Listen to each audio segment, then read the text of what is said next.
This is somebody with some cachet. This is somebody with some credentials. This is the number amount attached to Caitlin Clark. So if you see this number amount and you think that her being out 2, 3, 4, 5, 6 weeks isn't going to be a massive financial hit, isn't going to be a massive gut shot to the WNBA, we need to wake up and smell the roses. Kathy, you need to wake up and take a look at what's transpiring. Shanae, president of the Players Association, you need to wake up and be like, uh-oh, all those $1 million contracts that I was going to use Caitlin Clark and the Indiana Fever's numbers to get the dollar amounts that I want. Nope. The owners, they're going to be looking at this and they're going to be saying, walking right into the collective bargaining negotiations, rubbing their hands like Birdman because they know they have the high ground. Shout out to Obi-Wan. Kelsey, you dealt with a lot at a certain stage of your career, injuries, off the court, things like that. I guess, how do you try to help Caitlin through this? The first time she's ever missed a game in college or the pros. Oh man, I think for us, it's support system. That shouldn't change.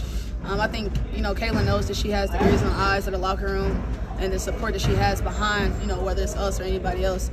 I would like to think that she knows it's there, and to really take her time and make sure that she's well enough to be who she needs to be for us. Because I want the 100% Caitlin, so I'll take it. Steph, do you know when Caitlin's injury happened? I don't know when it happened. I know afterwards, we got a message that she had something going on with her leg, and they were getting an MRI, and then we got the alert yesterday, right? And we, Sophie had injury early as well. I think it's the advantage of us, the depth that we added in the offseason, that we're equipped. Certainly we'd rather have it early than late. It's a great opportunity for our team to find an identity. It's a great opportunity for our team to play in a different way.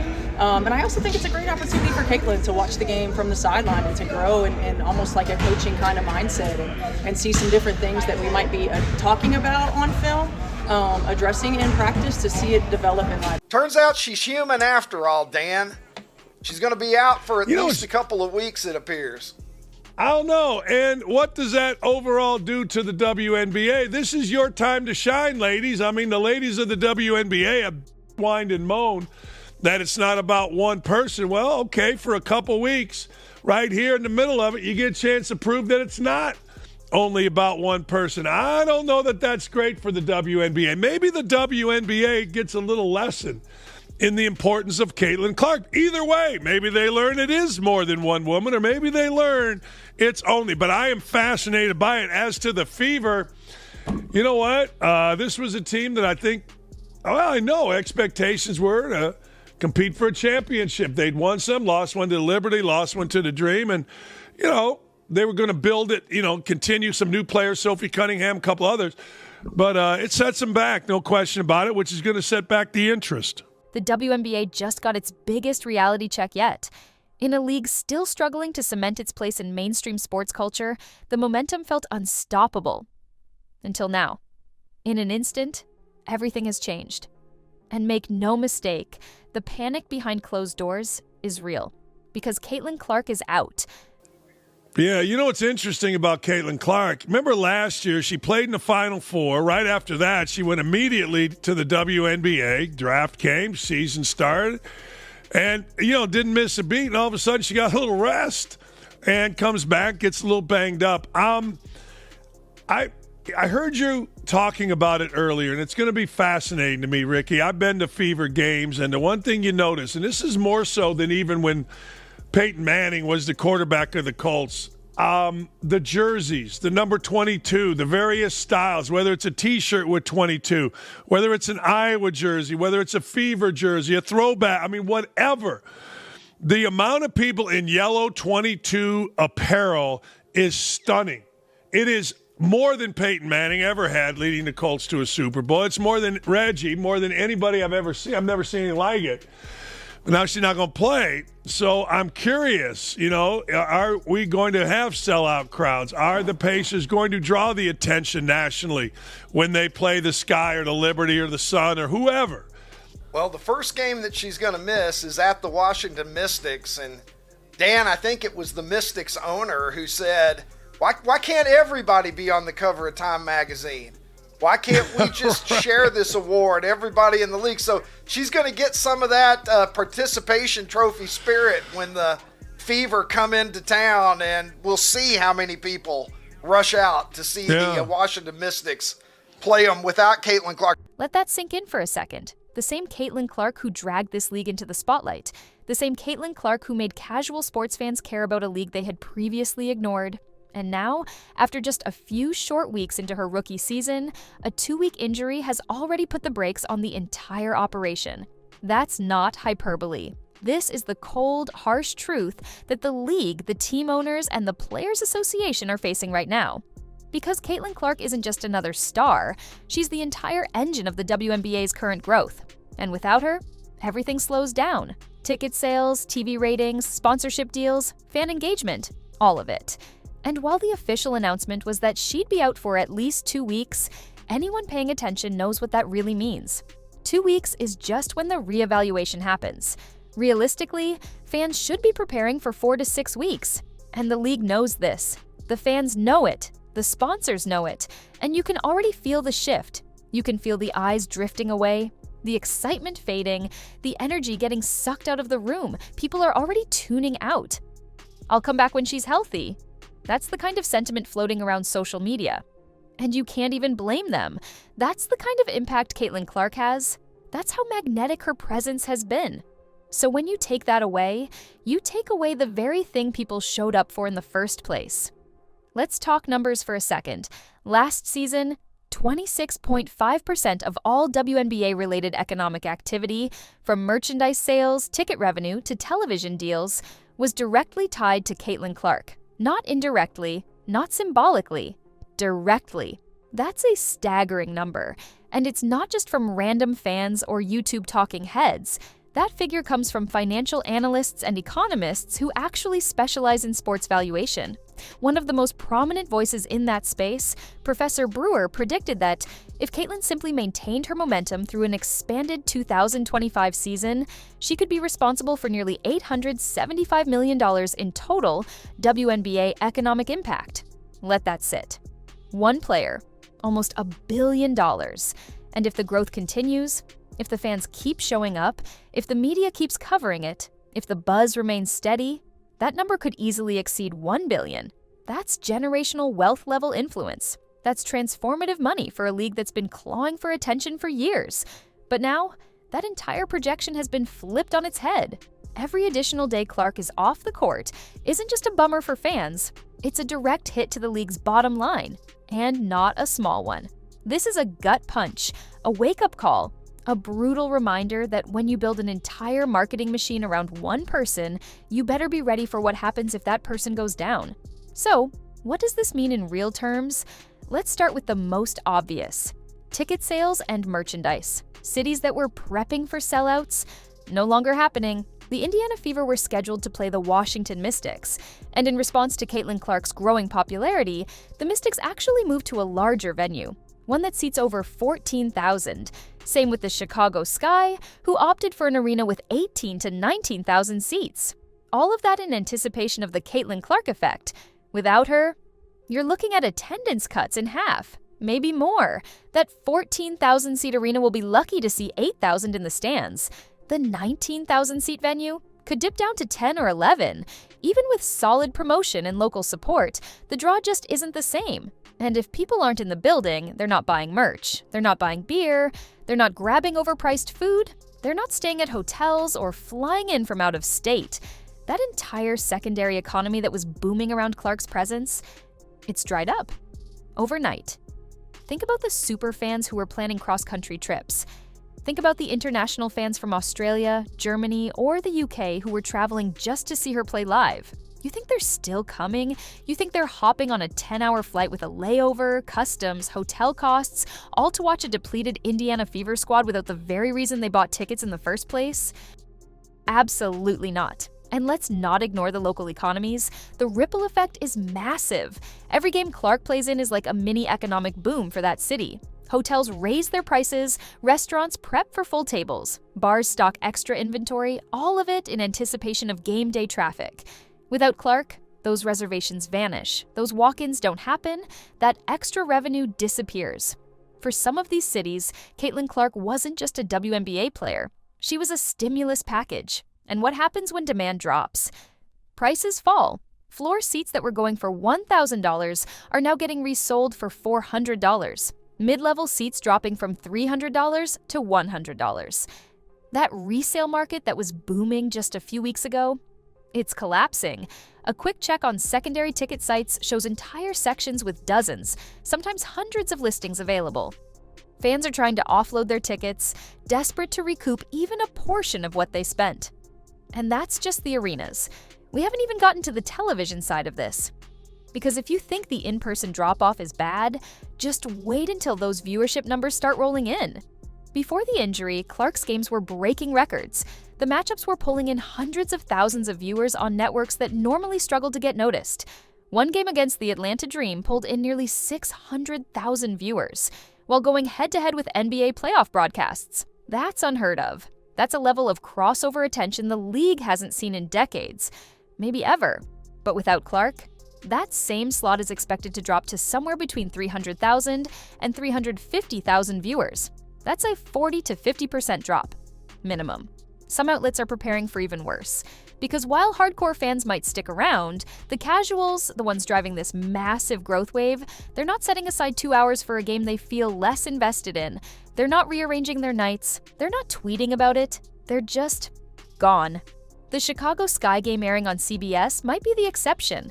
The hope is that it still brings in decent numbers simply due to the platform and opponent. But even then, the expectations have been adjusted drastically. The last matchup between the Sky and the Fever brought in 2.7 million viewers. There were real expectations that this number could grow to 3.1, maybe even 3.5 million this time around. Now, it might hover somewhere between 1.2 and 1.5. Still strong, but nowhere near what it could have been. And here's the scary part. If Caitlin Clark were out for the rest of the season, those numbers would tank further. Maybe 700,000, maybe less. Because at that point, the hope is gone. The reason to stay tuned evaporates. That's the level of risk the WNBA is facing. That's why the panic is so real. Now, if you think this is only about fans and ratings, you're not seeing the whole picture. This is about leverage, negotiation power, long-term financial direction. Because what Caitlin Clark was giving the WNBA wasn't just hype. She was providing ammunition for the players, for the union, for everyone hoping to push the league into a new economic bracket. Everyone from the WNBPA president to the individual players at the end of the bench knew it. You could feel it in every post-game interview, every headline, every packed arena. They were about to walk into the next collective bargaining agreement with receipts. Real data, solid arguments that women's basketball was finally becoming a financial force, that players should be getting million-dollar contracts, that travel should be elevated to NBA standards, private flights, upgraded lodging, better infrastructure. That all sounded good, until Caitlin Clark went down. Because now the owners get to sit back and wait and say, well, look what happened. Your biggest draw got hurt and the ratings dropped in half. Attendance collapsed. Merch sales dried up. You want 7 figures? You want charters and bigger cuts of revenue? Based on what? That's the chilling part. The longer she's out, the more leverage shifts away from the players and into the hands of ownership. Owners that were already hesitant to raise salary caps, owners that were only reluctantly agreeing to change, thanks to the undeniable data Clark was generating. Now, that data's frozen. That leverage has evaporated. And as they stroll into these CBA meetings, they'll be walking tall, knowing they hold the high ground. They didn't have to do anything shady. They didn't have to make a speech or launch a campaign. All they had to do was wait. The injury did all the talking. Meanwhile, players like Aja Wilson and other superstars who've been fighting for higher pay for years now find themselves staring down a brutal, frustrating truth. It might all come down to one person's availability. Because when Clark is playing, the argument is easy. But when she's not, the weaknesses of the league's foundation are exposed. There's no backup plan. No one else in the league generates the same level of interest. No one else moves numbers like she does. And the league knows it. That's why you're seeing no efforts to pull her team off TV, even while she's recovering. The Indiana Fever are still getting the primetime slots, still being plastered across broadcast deals. Not because they're playing well, not because their games are competitive, but because the brand association, the very name Caitlin Clark, is more powerful than the rest of the WNBA roster combined. It's harsh, but it's real. Let's walk through what this means practically. When the Fever are in town, cities prepare. Businesses prepare. It's not just about basketball, it's about economy. Hotels jack up prices, flights get booked out. Restaurants prep for massive weekend crowds. Local shops load up on merch, posters, memorabilia. When Clark plays, it's like Taylor Swift showing up to a town. She shifts everything. Now imagine all those hotels that raised their prices, sitting with empty rooms. Imagine the bar owners who overstocked inventory, now looking at a quiet Saturday night. Imagine ticket vendors who were prepping for record-breaking sales, now stuck with tickets going for half price. The domino effect doesn't stop there. A lot of these venues are privately owned or partnered with third-party organizations. If attendance drops significantly, those venues start to ask real questions. Is the investment worth it? Is the hassle of moving teams around, adjusting schedules, shifting local programming even sustainable without Clark? That's not just a PR problem. That's a sustainability problem. Let's go back to those resale numbers. A look at Ticketmaster right now paints a brutal picture. Entire sections are flooded with listings. In some arenas, you'll find 100 available tickets in a single section. That's just the lower bowl. Upper deck? Even worse. It's clear people are canceling trips, changing plans, rearranging finances, all because one player won't be on the court. And look, you can try to put a positive spin on it. People still love the game. Fans are invested in women's basketball now. This is just a temporary dip. Maybe that's true, but the numbers tell a different story. And the panic setting in at league headquarters isn't about fans abandoning the sport entirely. It's about the realization that Caitlin Clark was the only reason many of them showed up in the first place. Because this isn't Diana Taurasi going down. This isn't Brittany Griner being unavailable. This is different. Caitlin Clark isn't just a star. She's the sport's first cultural superstar. She bridges gaps, old heads, Generation Z, hardcore fans, casual observers. She brought in college fans who didn't even know the WNBA season started. She made bars tune in. She got coverage on morning shows that never mention women's sports. That type of cultural gravity is rare, and now it's gone, even if temporarily. This forces a harsh question. What happens if this wasn't just 2 weeks? What if it had been the season? Think about it. If the report had said Clark out for the year, advertisers would have pulled back, broadcast partners would have reconsidered contracts. That buzz that the league has worked so hard to build over the last 6 months, gone in a heartbeat. Because behind the curtain, these corporations, these decision makers, they don't care about the sport the way fans do. They care about eyeballs, numbers, returns. They didn't invest in women's basketball. They invested in Caitlin Clark's basketball. Without her, they're not locked in. And that's what makes this such a wake-up call. It's not just about protecting one player, it's about realizing just how fragile the league's new success actually is. Because it's not built on a foundation of dozens of stars. It's built on one, maybe two, if we're being generous. And that's not a knock on the other players. There are phenomenal athletes all over the league. But star power, that's a different metric.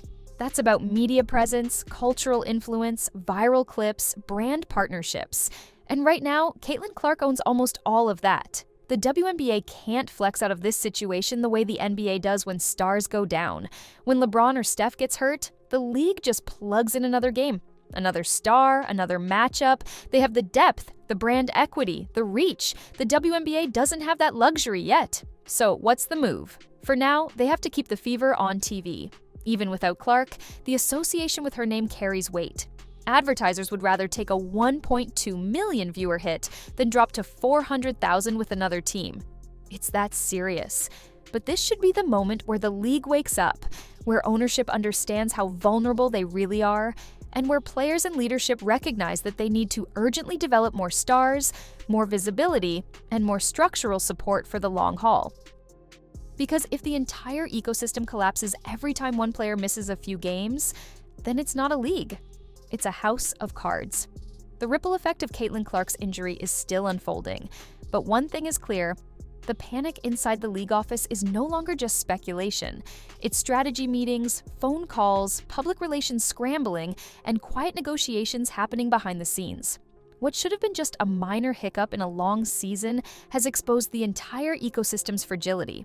Everyone is watching, everyone is calculating, and the WNBA's newfound momentum is balancing on a knife's edge. Let's talk about how this affects the collective bargaining agreement directly. Before Clark, most negotiations felt theoretical. If we grow the game, maybe we'll get there. If we bring more fans in, maybe we'll prove the value. But Clark gave them something concrete: a surge in attendance, national headlines, multi-million-dollar sponsorships. She was the ace in the player's pocket. Now that card is off the table, even if just for a little while. And in this business, a little while is more than enough to swing leverage. It's not just about what Clark can generate when she plays, it's about what the league looks like without her. And the truth is hard to ignore. Ticket prices plummet, secondary market activity collapses, attendance dips in every major market she was expected to visit. TV ratings take a hit. Sponsors begin asking for revised projections, and everyone from team owners to financial analysts is taking notes. The WNBA had a chance to write a new chapter, a breakout year, the Clark era.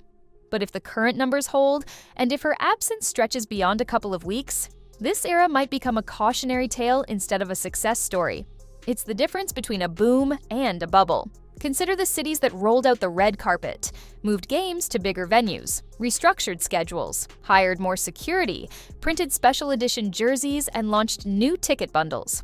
All of that was based on one assumption: Caitlin Clark would be in the building. Now, every one of those markets is staring at the same problem: empty seats, empty hotel rooms, empty revenue projections. This isn't about fairness, it's about reality. The WNBA, for better or worse, tied its entire 2024 campaign to a single player. And now, the league is learning in real time the cost of that decision. Even the players, the ones who benefit from increased visibility and potential revenue, are seeing the shift. The momentum they felt just a few weeks ago, it's slowing. They can feel it. It's not that people don't care about women's basketball, it's that without Caitlin Clark on the court, they care less. And when you're trying to make a case for seven-figure contracts, less is dangerous. This affects media coverage too. Outlets that were giving the WNBA primetime slots, top-of-feed placement, and daily features are suddenly reevaluating.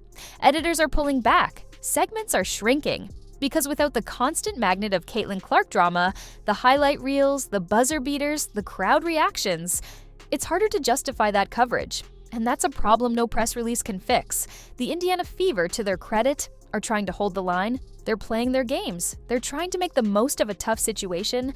But let's not pretend this is normal. The Fever aren't just losing a player. They're losing their primary product. And that has real consequences. If Caitlin Clark was responsible for 26.5% of all league-related economic activity, then even a month-long absence could result in tens of millions of dollars in lost value, not just for her team, but for the league as a whole, for the players whose bonuses are tied to league revenue, for the sponsors calculating ROI, for the future of expansion and media rights.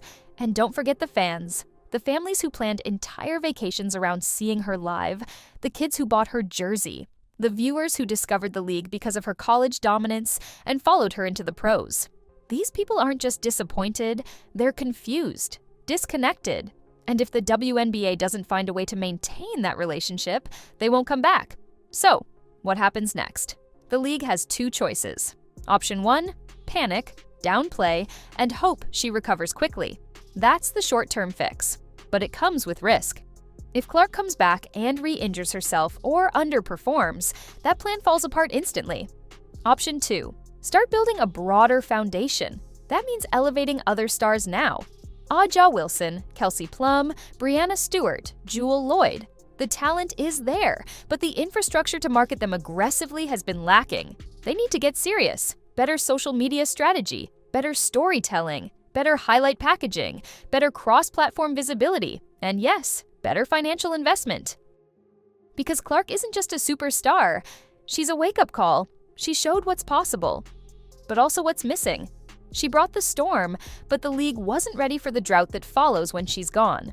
This also opens up difficult conversations about injury management, rest, scheduling, physical toll. Because if one player holds the league's weight, her health needs to be a top priority. That means training, minutes, load management, protective scheduling, the same way the NBA treats its top stars, because the financial impact is just as real. Let's also talk about perception. The casual viewer sees the drop-off. They notice when the hype dies down. And in a world where attention spans are short and loyalty is thin, once you lose them, it's hard to get them back. So every day Caitlin Clark is out, the WNBA is bleeding interest, bleeding relevance, bleeding money. And while some might say that's unfair, that it's a league, not a one-woman show, that's not how entertainment works. That's not how capitalism works. You can't force the market to care equally about everyone. You build around what works. You grow from that point. The WNBA found its catalyst. Now it has to prove it can survive without her, at least temporarily. Because if the league collapses every time Caitlin Clark is unavailable, then it was never stable to begin with. This is the moment to reassess, to rebrand, to diversify the faces of the league, to prepare for the long haul. Because injuries happen, fatigue happens, slumps happen, and the WNBA cannot afford to hit the reset button every time its top star gets sidelined. The question now becomes, who steps up? Which team takes advantage of the spotlight while it's open? Which players can carry storylines, ignite rivalries, and pull fans in even while Clark recovers? If nobody does, then the narrative becomes simple. No Clark, no interest. But it doesn't have to be that way. This could be the start of something better, smarter, more resilient, a league that uses Clark's momentum to build something sustainable, that doesn't just hope she stays healthy, but plans for when she's not. That treats every star with the investment and attention needed to create more Caitlins, more players who can draw a crowd and sell a product. The panic was justified, but the response will define the future. Will this be a setback or a spark? Let us know your thoughts in the comments below. Do you think the WNBA can survive this drop in momentum? Can the league recover if Clark misses more time, or is the entire business model too dependent on one person? Drop your take and hit that subscribe button if you want real coverage, not just headlines. We'll be back after the next game. Until then, take care and stay watching.